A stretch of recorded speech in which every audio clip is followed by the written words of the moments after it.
Okay, so I'm gonna do a time series analysis and forecasting project, I think, live here. So it'll be perfect for combining financial data, data science, and interactive with Streamlit.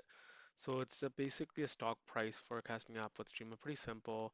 User inputs a stock ticker, Apple or Tesla, fetches historical stock data using Yahoo Finance, visualizes the stock's historical closing prices, forecasts future prices using simple ARIMA model, or like something like Facebook Profit. I don't know too much about this, so eventually we'll need to figure it out. And then it displays forecasted trends effectively.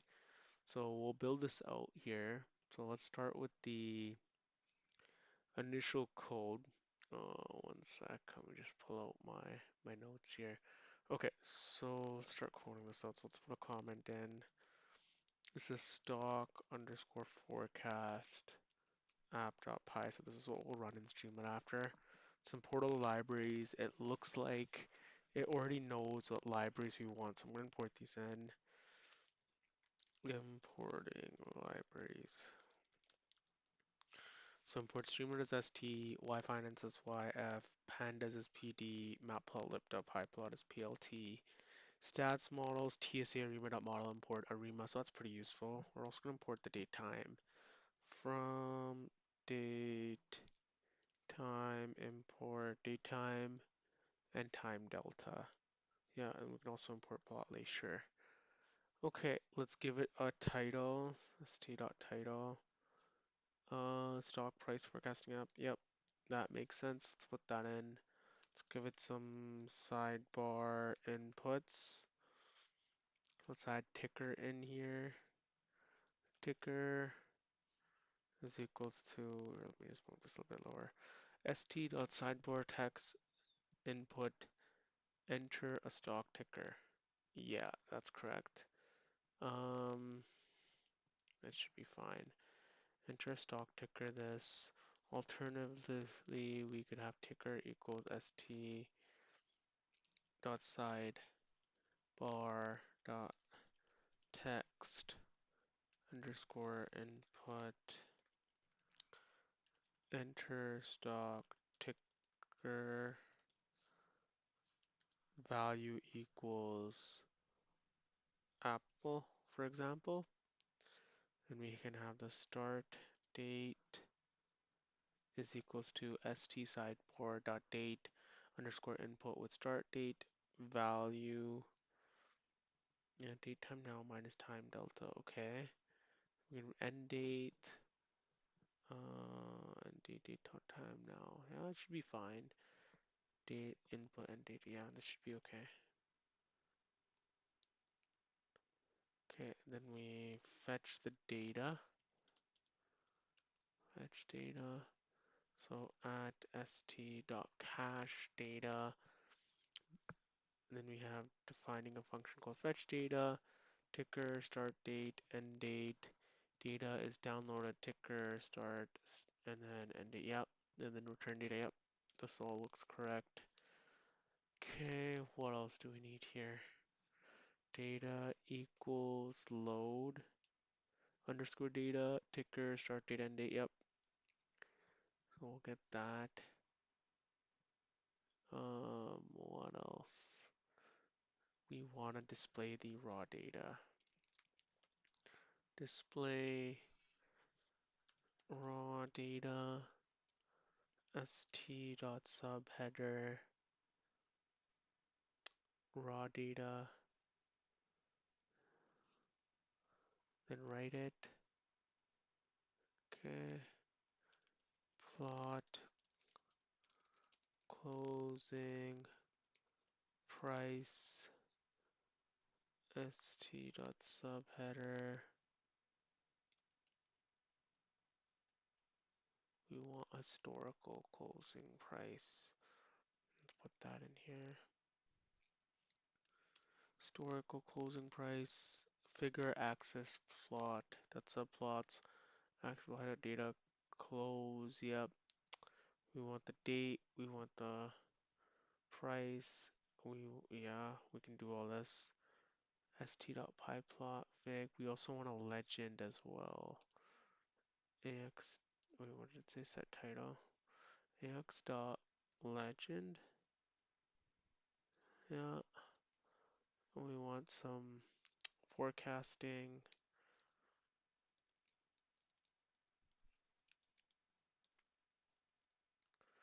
Forecasting. Well, I don't know why it's putting an indent in st.subheader. st.subheader, and then we're gonna forecast.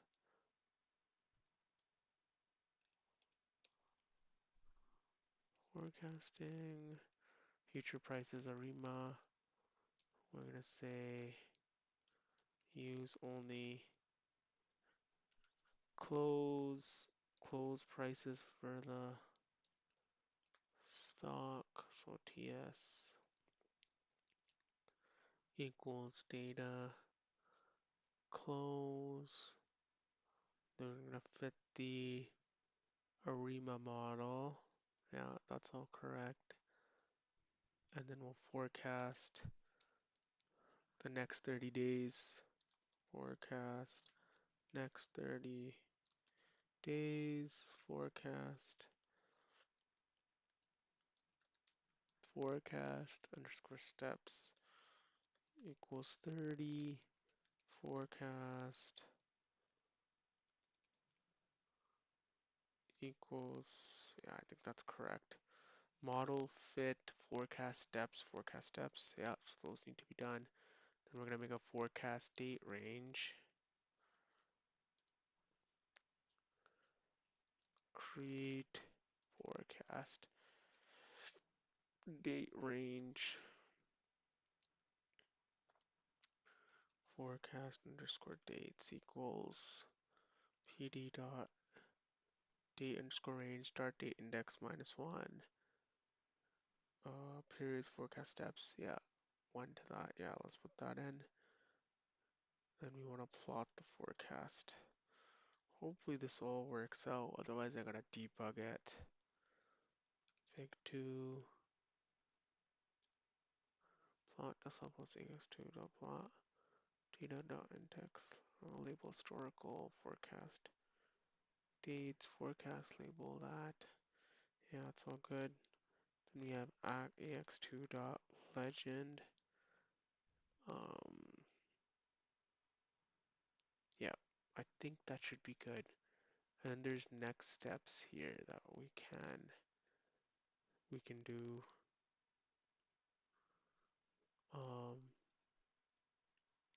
So let's add these next steps in.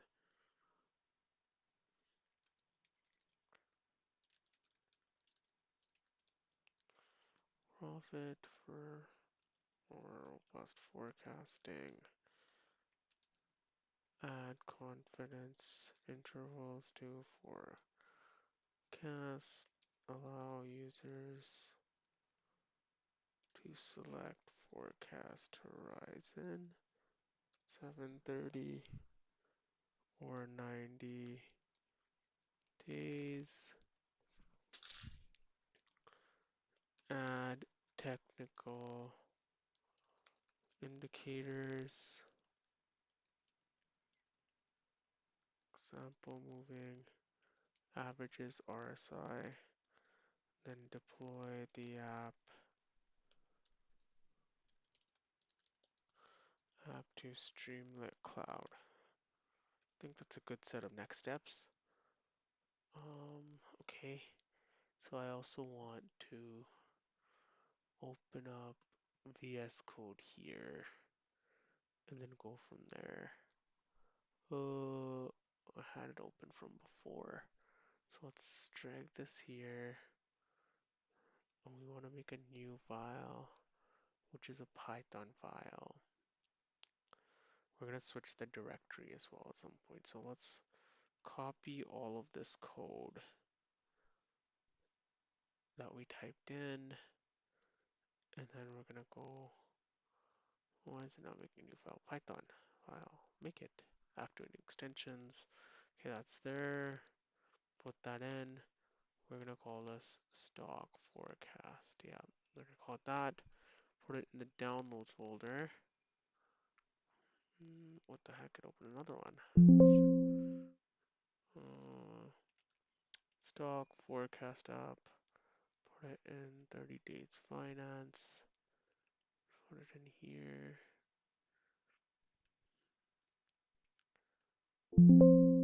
Just moving this to the other screen real quick. Stock forecast app, Python, second project, yep. Okay, then we have to cd. Let's close this off. Cd to that directory. Well, don't know why it's in all caps. Let me cd to it, get the properties and everything. Second project. Just file, properties, file location. Then we'll run it and see what happens. Copy as path. Okay. What the hell? Cannot find that directory. Okay, I think it's because it's in all the quotation marks. So we're gonna do this. CD and then that.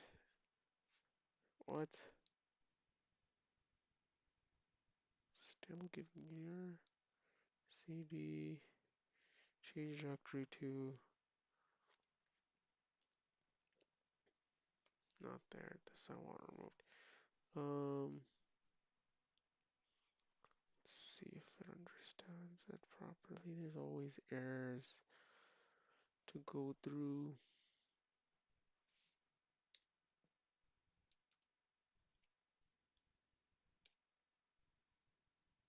Oh my god, how frustrating. It's not copying the path properly. Properties. Let's just say this. CD and then this. There we go. That seemed to have worked. Okay, and then we want to save this and then we want to run it. And we'll test it with the Apple. So Streamlit run. Oh, why is this red? Why is this? What's giving an issue here? I don't know why this is red.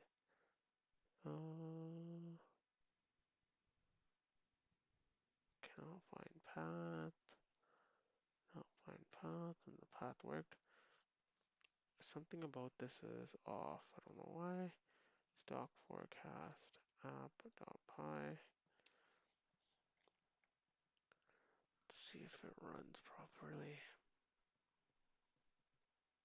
Otherwise, I'll probably comment out a lot of the lines if it doesn't work. What does this mean? Fix using Copilot. Yeah, I guess we can try that out. Fix using Copilot.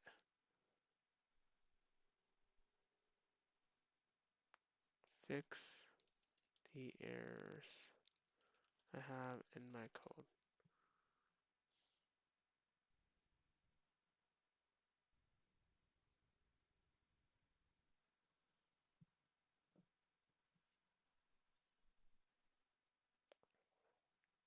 Extra double quote in subheader. Oh yeah, they're right. That makes sense.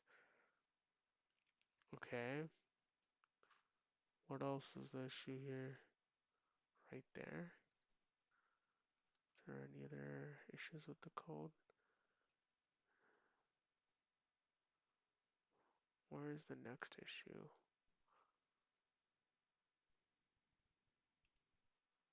What does this say? Click to add a breakpoint. Okay, it's yellow now. It's slightly different. Okay, this should be opening up on my, yeah, it's opening up right there, it looks like. What is this? This is the location of that. Okay, let's see if it works. It's deploying on my local host. It says it's running. No module named Yahoo Finance. Okay. So we should probably install this module named Yahoo Finance.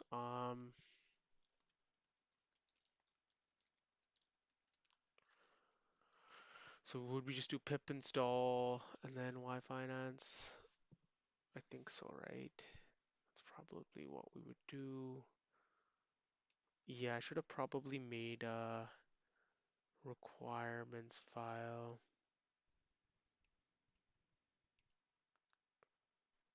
Um, hmm. Let's control C that. Make a new file. Or we can just install Y Finance on our local. So make a new file called requirements. Y Finance. No, requirements. How did I do this last time? With my other files. I need to check. Let's just copy the other file we had in the first project and see if that works. Requirements. It was just this. Requirements.txt. Okay. Y Finance.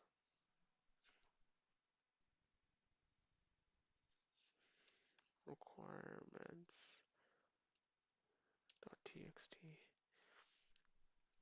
I think then we do pip install.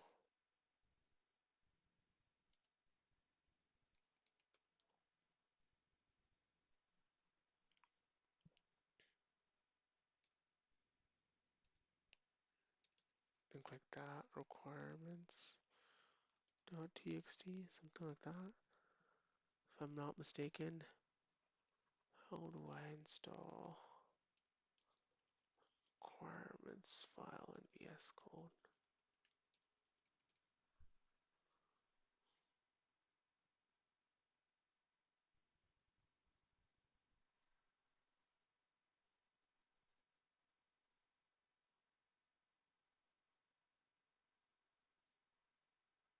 Yeah, pip install slash requirements.txt. Yep. Yeah, invalid distribution. Okay, it's collecting it, it looks like.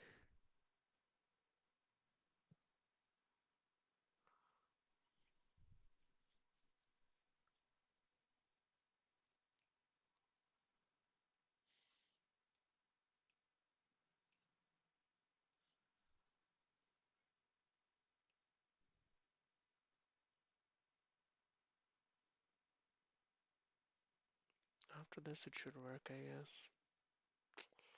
We'll wait for it to do the install and go from there.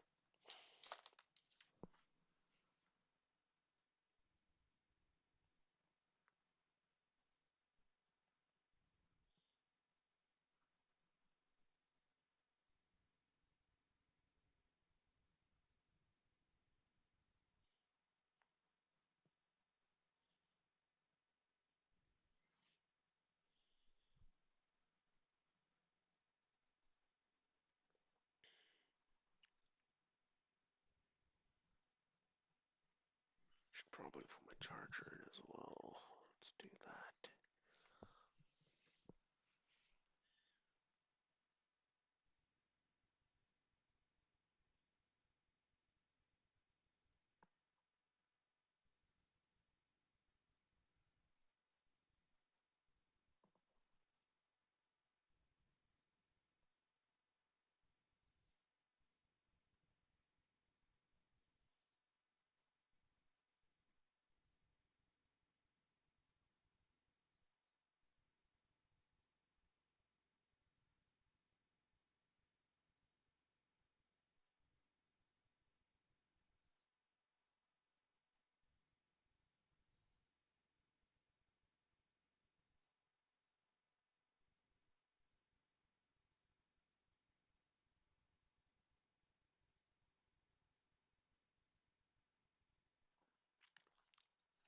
I wonder why it's not slowly building dependencies.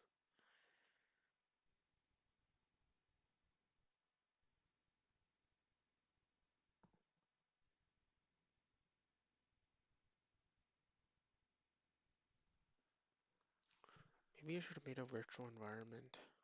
I'm not sure.